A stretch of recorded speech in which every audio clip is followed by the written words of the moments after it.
gentlemen, welcome to EDU TV's CUET Talks with Indian Ed Icons. Today we have the pleasure of introducing our esteemed moderator for this program, Dr. Priyanka Nima. Dr. Nima is an accomplished academician and researcher, currently leading the research cell and working as an associate professor at Jagran Lake City University, Bhopal. With 14 years of work experience, she has worked in both the corporate sector and academia, providing her with a unique perspective on the intersection of business and education.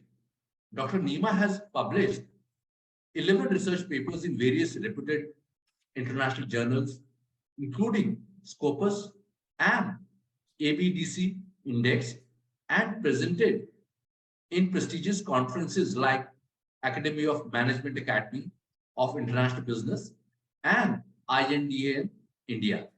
Her vast experience, knowledge, and research will provide valuable insight into the world of education and business in different parts of the world, making her an ideal moderator for today's program. Please join me in welcoming Dr. Priyanka Nima as our moderator on CUET Talks with Indian Ed Icons. Thank you. I'm really impressed. I'm very glad to see the star-studded screen with all the best of the principals across the globe. Over to you, Dr. Nima. Thank you, sir. Thank you so much for your warm introduction. So good morning, everyone. Good morning, all the academicians and dignitaries. So first of all, let me introduce a warm welcome of Dr. Manisha Sharma, sir, Principal, Venkateswar International School, Dwarka. We have with us today Dr. Madhuri Parthi, Strategic Advisor, CY Board, Gurugram. We have with us today Mr. Sushanta Kumar Das, Principal, Jyotirmay Public School, Captain Dr. Dinisha Singh Bhardwaj, Principal, Global Indian International School, Kuala Lumpur, Malaysia, Dr. Pramod Mahajan, sir, Director, Principal, Sharjah Indian School, Sharjah, UAE. We have with us Mrs. Alka Awasthi, Principal, Mayur School, Noida, Dr. Trilok Singh Bist, sir, Principal, Brahmadat Bluebell School, Gurugram. We have with us Mr. Gautam Sarkar, Principal, Aditya Birla, Wani Bharti, Kolkata, Ms. Mosmi Pal, Career Counselor, Kolkata, Mr. Purva B. Bora, Deputy Director for Quality Accreditation, Assam Downtown University, Guwahati. So a warm welcome to all the dignitaries present here. So today we all are gathered here for the discussion about the CUET entrance exam. The government of India has made it a mandatory for the coming academic year, a common entrance admission test for the admission to all the central universities and the private universities for the coming academic year 2022 and 2023. Like everything, there are the two aspects of every implementation. And if we talk about the CUET, definitely it has the pro side and then the con side. Definitely it will help the student to provide the common platform where they can prepare themselves and they don't need to prepare a separate individual entrance exam for the state and other universities.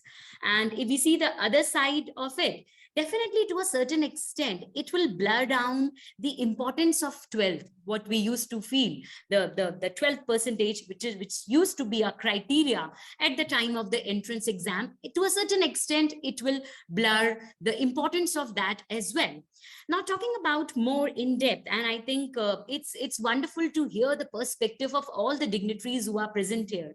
So I would request all the dignitaries one by one, because we are looking forward to hear your perspective and your ideology towards this CUET, how it is going to implement and what are the hurdles when it comes to the implementation of the CUET, and what do you think that according to what are the pro and the con of this CUET? So one by one, I will request all the dignitaries to please articulate your thoughts and express your views. Now I would quickly go to the Dr. Manisha Sharma ma'am. Please ma'am, continue. So good morning everyone, and I've really heard views of Dr. Pramod Mahajan and Mr. Bist. Very nicely they put them and explained, and I also do believe and echo the same what Mr. Bist said.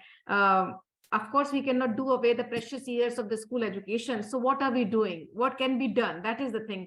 We all know that parallel economy is running in way of so many coaching centers. We have Fiji and so many, I should not be naming, like whether it comes in the form of CUET, but what is to be done? That is the need of our.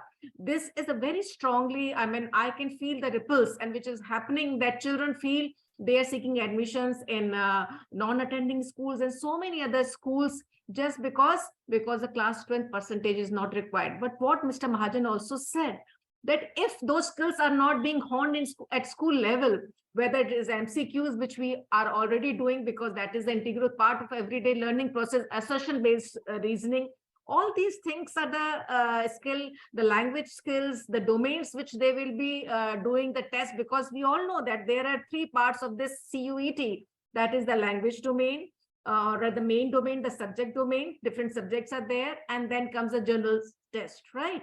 So out of this, whatever they are going, they have to take it one GS and then one language, and then comes to choose, they can choose, of course, minimum 10, that we all know the technicalities of this test.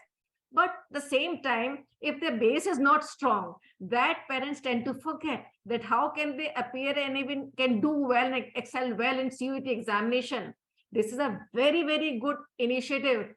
As our new education policy says that there should be equity, equality, that everybody should have access. Why only Delhiites should seek admission in Delhi University or JNU or BHU or Aligarh Muslim University or any other well-known university wherever they want, all across India. Every child has right to seek admission and whatever he or she wants to pursue. Becoming change where UGC has taken such an initiative, a common entrance test to open all the central universities. But at the same time, as school educators, this is my humble plea, that of course the school education is the one which is preparing children for these tests. It is not doing away with that, seeking admission in the coaching center, and then you can do extremely well in CUET. It's not like this. And the records show those they have really consistently doing well, and they have done well, and they have prepared well, they're bound to do well in CUET examination also. So this has to be reiterated in manifold ways. That is the need of our, because that is what we are feeling, bearing the brunt of these kind of tests. All school educators, especially in India. I don't know, Pramod Mahajan sir share his experiences, but in India we all are sharing, because एक बच्चों को एक बहुत अच्छा एक बहाना मिल जाता है. Now they don't want to study, they don't want to go to school. Schooling is up to class 10. This is a very big question mark. Why are we taking away those precious years? Nobody is saying, UGC never says and promotes that school education is not required, or they should seek admission in the mushroom only in the coaching centers. It is the system has to be taken care, and the authorities who are at the helm of affairs, that and the parents, the reorientation of parents. In every orientation program, I make it mandatory to let parents understand that what are we doing? It's really a sin if we do not send children in class 11th and 12th. Like, I'm just giving an example. The child was studying in class 11 and the parent comes and applying TC. I said, please, ma'am, come here. And she was very grateful. Oh, my daughter is doing wonderful job. No, ma'am, now I want to send my daughter in quota because there is a family pressure in class 12. Can we see what are we doing this present generation when we know that more than 50% of our Indian population is younger generation only? And when they are just the victims of these quota and so-called institutes, what is going to happen? What about the quality education that new education policy envisages? So my point is this, just I'm emphasizing on the point, it is school education which prepares them for CUET. That is very much required. Thank you so much. Thank you so much, ma'am, for wonderful articulation.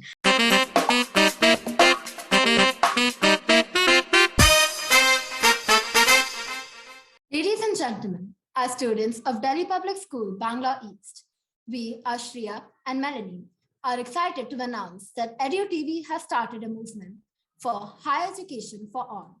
We are proud to inform you that corporates and Indian private universities have joined this movement by offering scholarships to eligible schools across the Indian subcontinent, Southeast Asia, Gulf countries, and Africa. These scholarships are based on merit, sports, extracurricular activities, need-based, principal's recommendation, innovation by students, girl scholars, wards of defense personnel, daughters and sons of teachers, admission aspirants from remote places, SARC country aspirants, students who studied in war zones, single parent, students with more than 2 siblings, and students whose parents are not eligible for bank loans. This is a fantastic opportunity for many students, and we are thrilled to see the positive impact it will have on their education. We urge other school corporates and universities to join this movement and Support higher education for all. Thank you.